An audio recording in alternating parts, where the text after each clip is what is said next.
ಈಗ ನಾ ಚಹಾ ಗರಿ ತೊಗೊಳಕ್ಕೆ ಬಂದೇನಿ ರೀ. ಇಲ್ಲಿ ನೋಡ್ರಿ ಚಹಾ ಗರಿ ಎಷ್ಟು ಮಸ್ತ್ ಇದ್ದೈತಿ. ಇನ್ನು ತೊಗೊಂಡು ಹೋಗಿ ಮಮ್ಮಿ ಕೊಡೋಣ ಬರ್ರಿ. ಹಿಂಗಿಂದ ತೊಗೋಬೇಕಂತ್ರಿ ನಮ್ಮ ಅಜ್ಜಿ ಹೇಳ್ಯಾರು.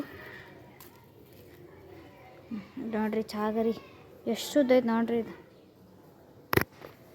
ಈಗ ನಾನು ನಿಮಗೆ ಕಸ ಅಡಿಗೆ ಆದ್ಬೇಕು, ಚಹಾ ಕುಡ್ದು ಆದ್ಬೇಕು, ಎಲ್ಲರೂ ಅದಾದ್ಬೇಕು ಸಿಗ್ತೇನೆ ರೀ. ಅನ್ನ ಮಟ್ಟ ಬಾಯ್. ನೋಡ್ರಿ ನಂದು ಹೋಮ್ವರ್ಕ್ ಎಲ್ಲ ಆಗೈತಿ. ಇಲ್ಲೇ ನಮ್ಮ ಅಣ್ಣ ಮ್ಯಾಗಿ ತಂದಿತ್ತು, ಇಲ್ಲಿ ಮ್ಯಾಗಿ ಮಾಡತ್ತೇವಿ. ಇವತ್ತು ಮ್ಯಾಗಿದೊಂದು ಪ್ರೂವ್ ಮಾಡ್ಬೇಕನ್ನತ್ತೇನೆ ರೀ. ಮ್ಯಾಗಿ 2 ಮಿನಿಟ್ಸ್ ಮ್ಯಾಗಿ ಐತ್ರಿ ಇದು. ಇಲ್ಲಿ ನೋಡಿರಿ 2 ಮಿನಿಟ್ಸ್ ಮ್ಯಾಗಿ ಐತಿ. ನಾವು ಇಂಥವು 3 ಪ್ಯಾಕೆಟ್ ಹಾಕಿ 10 ರೂಪೀಸ್ದು. ಅಂದ್ರೆ ಇದು 728ಗೆ ಆಗ್ಬೇಕು ರೀ. ನಾನು 722 ಹಾಕಿನಿದ್ದ. 728ಗೆ ಅಂದ್ರೆ 728ಗೆ ಹಾಕೈತಿಲ್ಲ ನೋಡೋಣ ಬರ್ರಿ. ಆಮೇಲೆ ಇಲ್ಲಿ ನೋಡಿ ನಮ್ಮ ಮಮ್ಮಿ ಹೋಳಿಗೆ ಹೇಳ್ತಾರೆ. ನಮ್ಮ ಮಮ್ಮಿ ಹೋಳಿಗೆನ ಹೊಳಿತಾರೆ, ನಾನು ಹೋಳಿಗೆ ಹೊಳಿತೇನೆ. ಇದಾಗಬೇಕಾ ನಿಮ್ಗೆ ಹೇಳ್ತೇನೆ ರೀ. ಅಟ್ಟೊತ್ತಿಗೆ ಆಯ್ತು ಇದು ಕರೆ ಆಯಿತು ಏನು ಸುಳ್ಳು ಆಯಿತು ಅಂತ. ನಮ್ಮ ಮಟ್ಟ ಬಾಯ್.